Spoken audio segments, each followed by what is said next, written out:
Assalamualaikum warahmatullahi wabarakatuh, Sobat Sehat.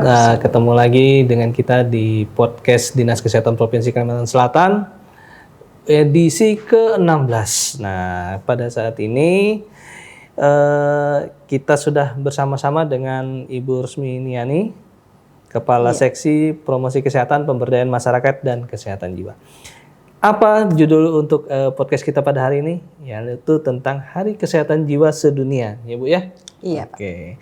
Nah, di samping kita sudah hadir Ibu Kepala Seksi, dan beliau nanti akan memberikan apa itu tentang kesehatan jiwa.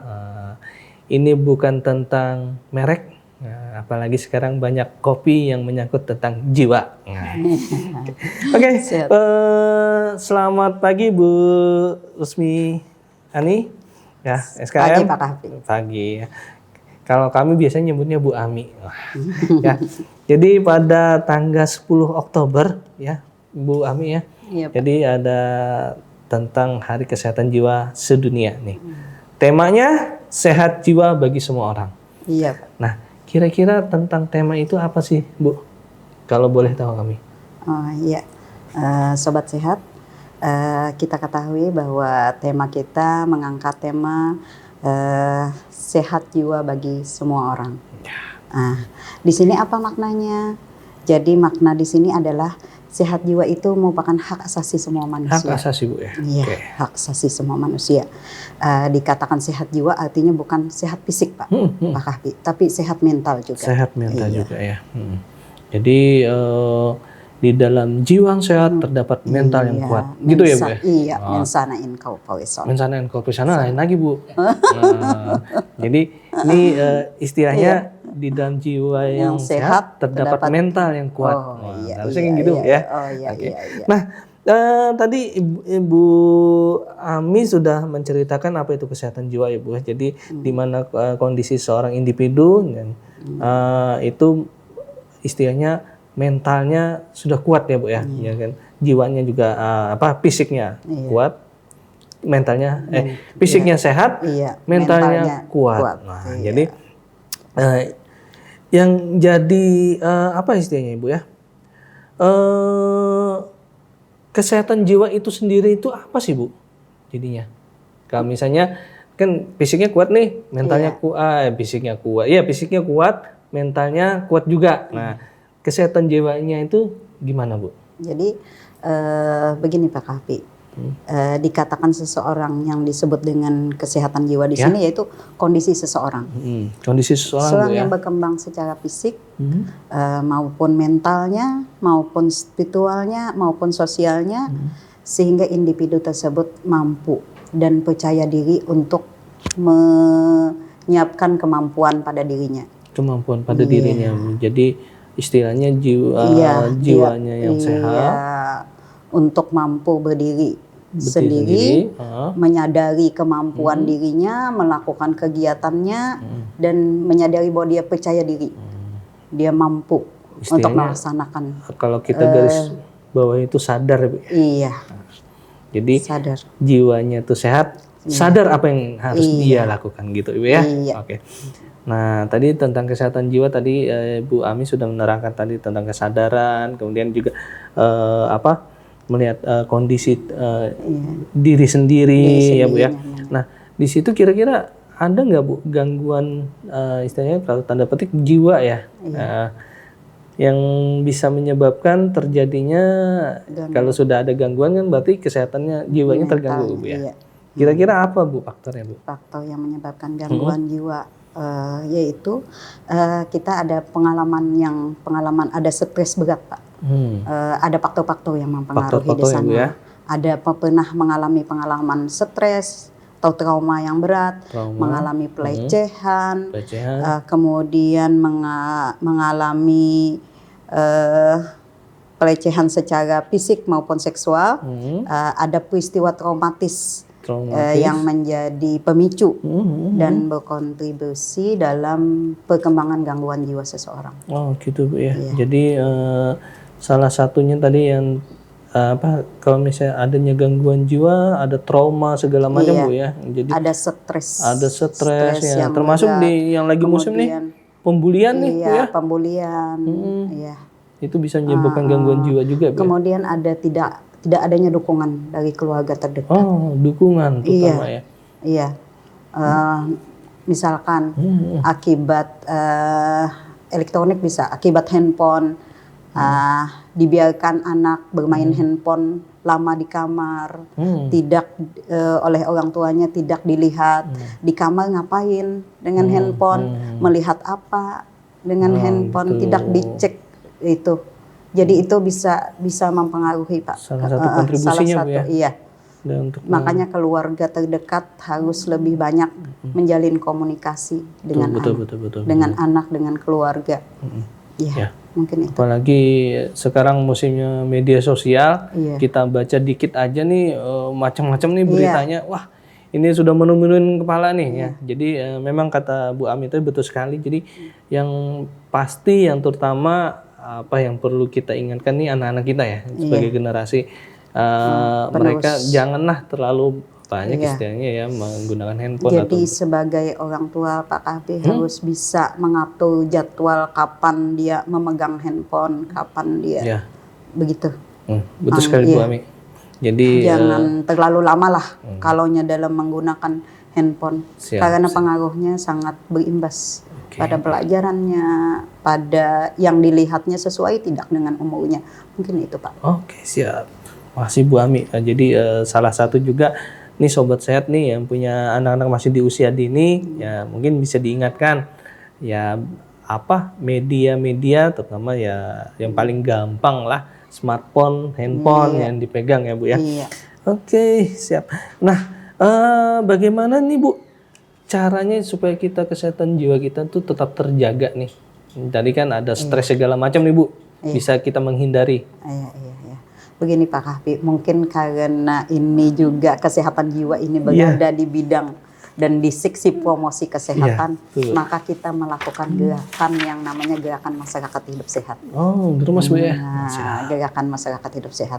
Gerakan masyarakat hidup sehat ini apa? Istirahat yang cukup, tidur yang cukup, kemudian perbanyak aktivitas fisik, kemudian mengkonsumsi makanan-makanan sehat berupa sayur dan buah, kemudian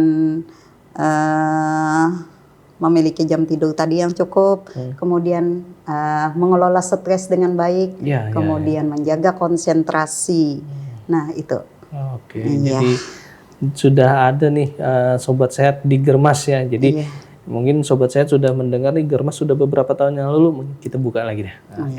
Jadi salah satunya tadi, Bu ya, yang mungkin kita bisa garis bawahi adalah kelola stres. Kelola stres dengan baik. Jadi pada intinya kan semua individu itu pasti ada stres-stresnya nih. Apalagi kalau sudah akhir bulan, Bu, stres, Bu. Kelola stres dengan baik, kita lebih banyak kita beribadah.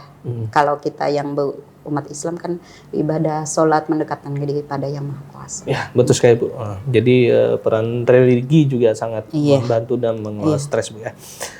Nah, ini Bu, karena tadi Bu Ami sudah nyentil tentang program di promosi kesehatan dan kesehatan jiwa nih, Bu ya. Nah, kami pengen tahu nih, Bu, Sobat Sehat juga bagaimana di program kesehatan jiwa itu sendiri di Dinas Kesehatan Provinsi Kalimantan Selatan. Mungkin ini Pak, kalaunya untuk kabupaten kota biasanya, karena kan kegiatan kami ini di kabupaten kota. Jadi kita ada namanya yang deteksi dini. Deteksi dini. Screening jiwa. Screening jiwa. Nah, itu ada di kabupaten kota. Gimana, Bu, screening jiwa maksudnya gini, Bu? Pemeriksaan. Pemeriksaan dini berarti, Bu ya. Jadi identifikasi dulu. Iya, diidentifikasi dulu, dilihat dulu. Itu kan ada konsultasi nanti arahnya ke sana. Selain screening apa lagi, Bu? Kira-kira? Selain screening, apakah ada nanti apa misalnya ya kalau kita tahu sih, Bu ya, namanya promosi kan halo. Di sana ada yang namanya Kalau terkait dengan promosi kita ada komunikasi, informasi dan edukasi, ada terkait dengan penyuluhan. Penyuluhan juga. Iya, penyuluhan ini apa kita menggerakkan yang namanya tadi Pak, gerakan masyarakat hidup sehat. Masih yang, iya, di sana yang berkutatnya yang kelola stres dengan baik, deteksi dini penyakit secara rutin, secara berkala di tiap puskesmas. Tiap puskesmas, iya. Oke, jadi intinya untuk apa istilahnya ya? Untuk program kesehatan jiwa ini perlu keterlibatan masyarakat ya. Jadi bukan hanya orang kesehatan, tapi juga perlu juga kerjasama dengan masyarakat. Nah, ini berbicara tentang program kesehatan di dinas kesehatan. Kira-kira ada nggak Bu peran dari lintas sektor terkait di luar dari dinas kesehatan? Iya. Kalau untuk peran lintas sektor, apalagi Pak di kesehatan jiwa ini ada namanya tim Pak. Tim. Oke, tim. Apa tuh Bu? Jadi dari provinsi ada namanya tim TPKJM. Tim Pembina Kesehatan Jiwa Masyarakat. TPKJM. Tapi kalau untuk di kabupaten kota ada namanya tim penggerak. Tim penggerak kesehatan jiwa masyarakat. Jadi lintas sektor, kalaunya untuk provinsi banyak Pak yang terlibat di sana. Ada dari Bapeda. Ya. Ada lintas sektornya dari Rumah Sakit Sambang Lihum. Kemudian dari Dinas Sosial. Ada juga Bu ya? Ya. Kemudian dari Kementerian Agama. Kemudian dari Kepolisian. Dari Dukcapil Bu ya. Kemudian dari Dinas Pendidikan. Ada berapa jumlahnya? Banyak Pak yang terlibat dalam tim TPKJM untuk Provinsi Kalimantan Selatan. Dan mereka melaksanakan tupoksi dan tugasnya masing-masing. Iya, untuk terkait dengan pengelolaan di kesehatan jiwa ini. Siap. Jadi sobat sehat, jadi perlu diketahui di tempat-tempat kita mungkin banyak nih yang belum tahu nih. Di tingkat provinsi ada namanya tim pembina Bu ya. Kemudian di kabupaten kota tadi adanya tim penggerak. Jadi otomatis yang kesehatan jiwa kita di Banua insya Allah akan terjaga dari kesehatan jiwanya Bu ya. Ya jadi itu.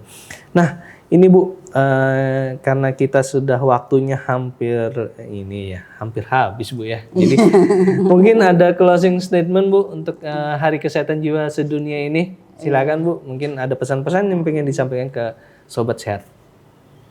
Untuk kesehatan jiwa apa yang harus kita lakukan?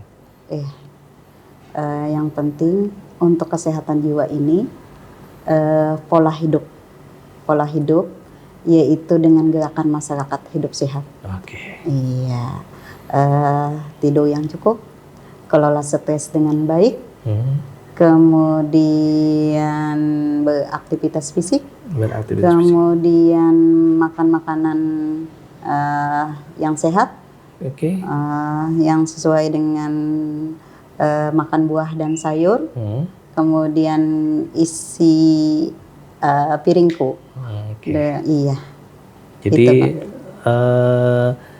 apa istilahnya harus kesehatan fisiknya juga, kemudian kesehatan mentalnya juga harus dijaga. Ya, ada juga kelola stres. Oke, sobat sehat.